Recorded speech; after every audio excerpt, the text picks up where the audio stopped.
Minnesota Vikings head coach Mike Zimmer addressed the media jackals on Friday and talked about a number of things, including the offensive line. Everson Griffen saying deuces, as well as Dalvin Cook not getting paid quite yet. So let's dive into coach's comments and give a little bit of editorializing, because that's what we do. All right, so first off, Dalvin Cook on his contract.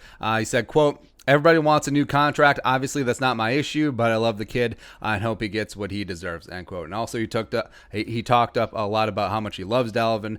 He's a leader, and also all the work that he puts in. And also, they followed up. So Thomason asked Zimmer about, hey, you mentioned on the radio that you're going to name that Dalvin a team captain. And then Zimmer said, quote, I'm going to do it in Zimmer voice. "If I said it, it's going to happen. So, yes." End quote. That wasn't close. Nah, but just saying, Merle Walking Dead Yondu from Guardians of the Galaxy. And yeah, it's such a Zimmer Clint Eastwood line. It's like, well, I said it, so yeah. Also, he did not commit to Reef, Rudy, and Cousins being captains again in 2020, having 4 offensive captains. So, I don't think that Cousins is in trouble of losing the C. It's weird if your quarterback isn't a captain, but I could see a Reef. I could see potentially Rudy dropping that C the way that Brian Robinson did a couple years ago.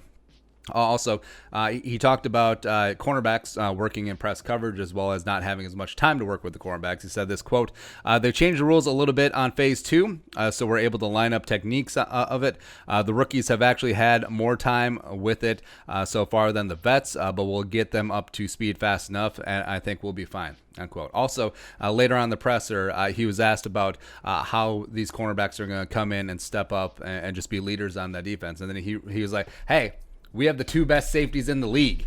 They'll be fine. And he actually he said something really important, where these young guys coming in, just learn your job and do your job. Like, don't worry about making calls. Don't worry about this. But, hey, know your responsibility. Do your responsibility. I think that's going to be really key. And it's something that Anthony Harris, as well as Harrison Smith, will help out with. There you go. Next up, offensive line.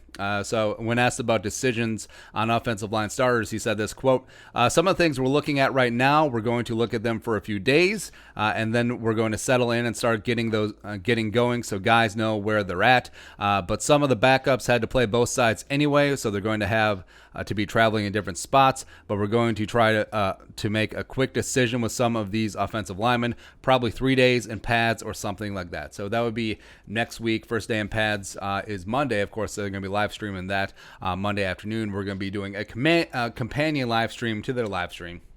It's going to be a good time. But, yeah, that is pretty revealing that the Vikings offensive line could be set as early as next week. It does make sense. Lack of preseason games. You want to get these guys as many reps as possible, even though in all likelihood it is going to be left to right, Reef, Elfline, Garrett Bradbury, Dakota Dozier, and then Brian O'Neill at right tackle. And Kubiak mentioned last week that 4 out of 5 starters will be back. I think that will hold true at least the beginning of the season, as well as Zimmer did mention some of the backups had to play both sides. That's notably Dakota Dozier, who filled in for 4 games in a combination of Pat Elflein and Josh Klein last year. So I think Dakota Dozier, given the fact that he did start in place of Josh Klein, as well as his history with Dennison and now with Kubiak, I think that does mean that he's going to be the starting right guard for the Vikings, which, you know, it's not a great offseason if you're a young offensive lineman looking to come up, whether that's Drew Samia, Oli Udo, who just got back from the COVID list, or Ezra Cleveland, Blake Brandel.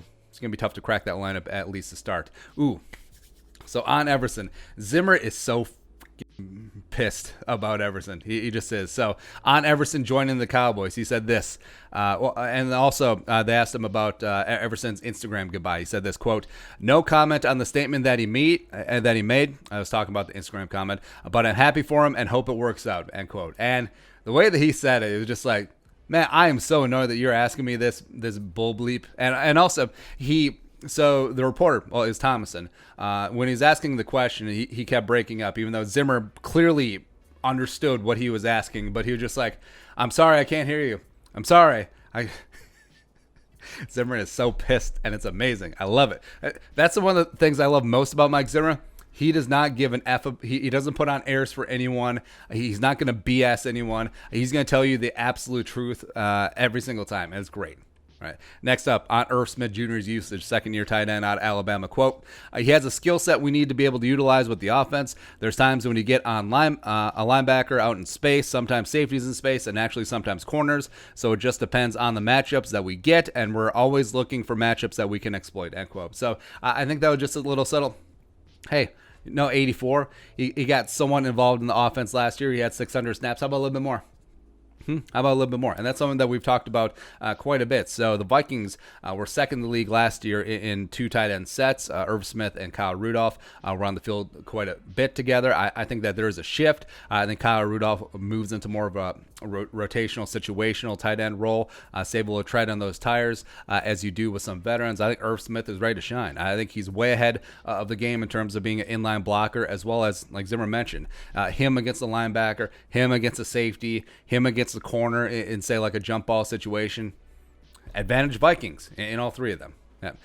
And then also he talked about challenging no preseason games. He says he might probably have some younger players in games in practice, so playing out various situations from time to time. Also, with no preseason games, he says he's probably gonna have to call some defense in practice to get into rhythm. He also mentioned that he let Andre and Adam call some of the plays, so maybe that's something down the line that he gives up. Also, so didn't hear the question specifically, but the beginning of the call, Zimmer was talking about Alexander Holland, second-year UDFA wide receiver out of Eastern Illinois. He did spend some time on the active roster last year. In fact, actually played in the wild card game against the Saints, so could be something there. Praised Eric Wilson, praised Armon Watts. Says he has the skills of a 3-tech in the body of a nose tackle, which, Shamar Stephen, he mentioned specifically could be replacing Linval Joseph and also Michael Pierce. And he says that throughout his career, not last year specifically, but throughout his career, Shamar's played more nose tackle than 3-tech, notably his first stint with the Vikings. So that could make sense. He shouted out Oli Udoh's performance week 17 and performance against Khalil Mack. Face. He noted that second-year players maturing in how they act, as well as paying attention, as well as learning. So, get off my lawn, but yeah, bodes well for them. Also, when asked about Ifeadi Odenigbo, the presumed replacement for Everson Griffen, he mentioned that Ifeadi has to play his style of game. He can't model himself after Daniil or anyone else like that, but he's just got to let the violence and aggression play out in Ifeadi's style of game, and when Ifeadi does that, he's phenomenal. As well as he was asked about Cam Smith, and he said that he's going to keep what he said between him and Cam between him, as well as Cameron, even though he's on the NFI, has been around the facility. He's helping out. He's trying to coach guys up, and he's just has a really positive attitude about it, as well as Zimmer on the call. So he seemed to wipe away a little tear right there at the end. So it just, like we said, what we love about Zimmer. He's brutally honest, and also I believe that he does have just a gigantic heart. And I mean that figuratively. And he just really does love all these players. He actually, when he said a couple months ago that he sees all of them as his sons, I actually think that he does. I don't think he's lying about that. So, God, I hope they win for this guy. I mean, come on.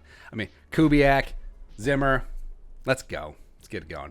But that was it. That was Zimmer's comments to the media jackals on Friday. What are your thoughts on our thoughts of his thoughts? Let us know in the comment section below. Subscribe for daily Vikings takes. Want to support that work? Below some of the Venmo. But until next time, Skull Production Value.